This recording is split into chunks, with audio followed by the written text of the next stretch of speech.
In this topic, we will be looking at the importance of planning. Last week, we looked at the initiation stage. We looked at the three processes within this stage: initiating a project, managing a stage boundary, and directing a project. We looked at creating a set of documentation to lay the foundation for working on a project. We talked about a number of activities that need to occur within each process, as well as the products that need to be produced.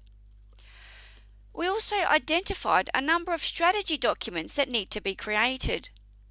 So a lot of information in the initiation stage to ensure that the hard work and the groundwork has been done before actually starting to do the development work for a project. This week we are looking at one of the three themes covered in Chapter 7, the plans theme. Each of these three themes will be individually covered in detail throughout this course, as they are all as important as each other. In addition to the Prince 2 aspects of each theme, you will also be provided with a number of tools and techniques from the project management body of knowledge and from project management areas in general to complement each theme.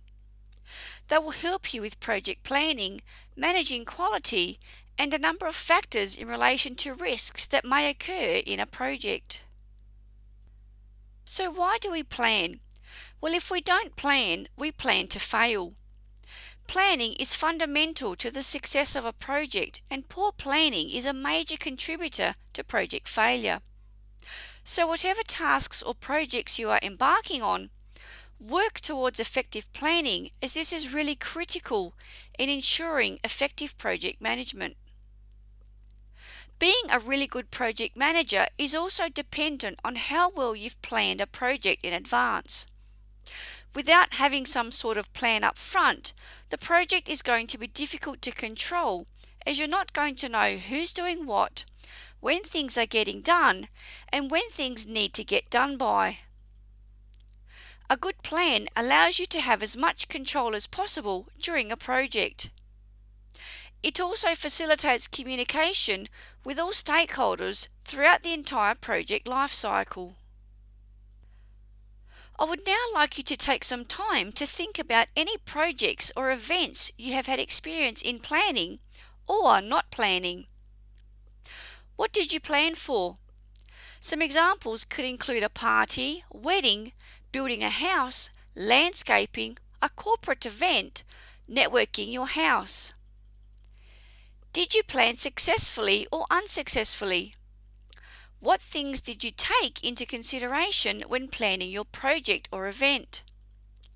What things didn't you consider? What went well? How could you have improved your planning? By answering these questions, you can hopefully appreciate the importance of planning and how it contributes to the success of a project. Planning is important because it provides the people involved in the project with a vast amount of information.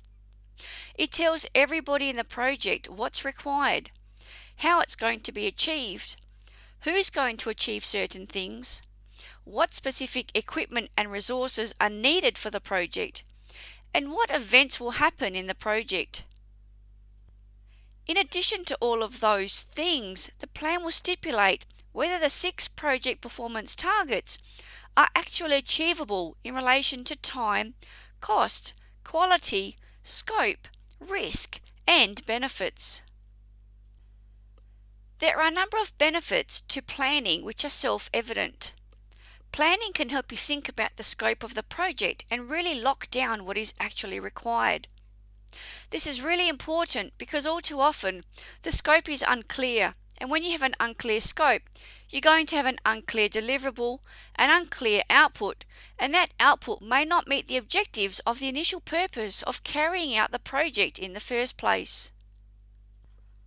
Planning ensures that the right resources have been allocated to working on the right aspects of the project.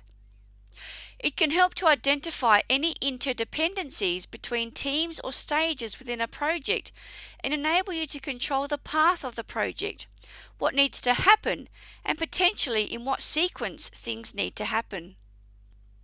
By planning, you're providing people with some responsibilities because you can provide details on who needs to do what and when it needs to be done by.